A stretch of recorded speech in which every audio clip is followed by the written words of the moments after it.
भाई बहनों, जब भी किसी गौशाला में जाओ,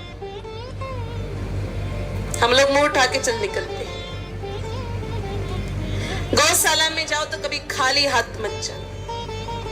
जब भी किसी गौशाला में जाओ तो मेरे भाई बहन अपने साथ कुछ ना कुछ जरूर लेके जाना। गुड़ लेके जाओ, कोई अनाज लेके जाओ, पैसा लेके जाओ। गौशाला में खाली हाथ मत जाओ। वल्लभदास सेठ जी का परिवार गाय माताओं के लिए बहुत सारा मीठा खाना गुड़ लेकर के गए।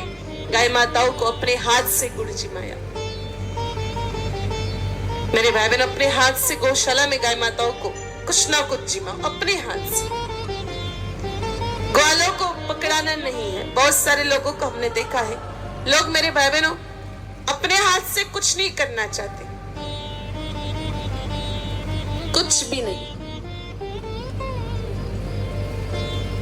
आलस्य इतना व्याप्त हो गया है इस समय वर्तमान में हिंदुस्तान में। मेरे भाई बहन लोगों को ये लगता है कि खाना तुम में खा लो, लेकिन सामने वाले के पेट में पच जाए तो अच्छी बात है। इतना आलस्य, इतना आलस्य। कम से कम मेरे भाई बहनों अपने इष्ट की सेवा मनुष्य को खुद को ही करनी चाहिए। देखो, 3 सेवाएं मनुष्य को खुद के हाथ से करनी चाहिए, नौकरों से नहीं करवानी चाहिए। पहली है गुरु की सेवा, दूसरी है भगवान की सेवा। भगवान में माता पिता भी आ गए और जगन्नाथ भी आ गए। हालांकि ये दोनों ही सेवाएं आजकल लोग दूसरों के माध्यम से करवा लेते, कोई बहुत बड़ी बात नहीं। गुरुजी के आश्रम पर भंडारा करवाना होता है, नौकरों के साथ, दोस्तों के साथ अनाज भिजवा देते, पैसे भिजवा देते, बैंक में खाते में पैसे डलवा दिए, हो गई हमारी गुरुजी की सेवा। माता पिता की सेवा करने के लिए जिन लोगों के पास पैसा होता है मेरे भाई बहनों, वो लोग दूर दराज से सर्वेंट मंगवाते हैं, मेल नर्स, फीमेल नर्स, और माता पिता की सेवा में लगा देते। भगवान की सेवा करने की बात तो लोग पंडित जी को भी रख देते नौकरी पर। खुद देखा है मैंने। सेठानी उठे 8 बजे, सेठ जी उठते 9 बजे, लेकिन घर में पूजा होती है सुबह 5 बजे।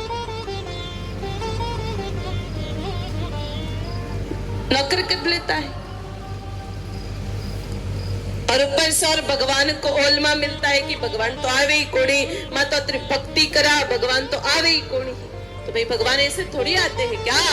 ऐसे नहीं आएंगे भगवान। नंद बाबा के यहाँ 9 लाख गाय माताएं थी और कितने सारे ग्वाल बाल थे, लेकिन मेरे भाई बहनों भगवान श्री कृष्ण जिस गाय माता जी का दूध पिया करते थे, माता यशोदा अपने हाथ से ही गाय माता का दूध निकाला करती थी, अपने हाथ से ही बिलोया करती थी। भगवान श्री कृष्ण पद्म गंधा नाम की गाय माता जी का दूध पीते थे, जिसमें से कमल की खुशबू आती थी। और मेरे भाई बहनों ये काम स्वयं माता यशोदा अपने हाथ से पूर्ण करती थी। तो गुरु, भगवान, माता पिता, इनकी सेवा मनुष्य खुद करे। और एक कदम आगे जाकर के बताती हूँ कि गुरु और भगवान का सम्मिलित स्वरूप होता है गाय माता। इसलिए मेरे भाई बहनों गाय माता की सेवा तो मनुष्य को खुद के हाथ से ही करनी चाहिए।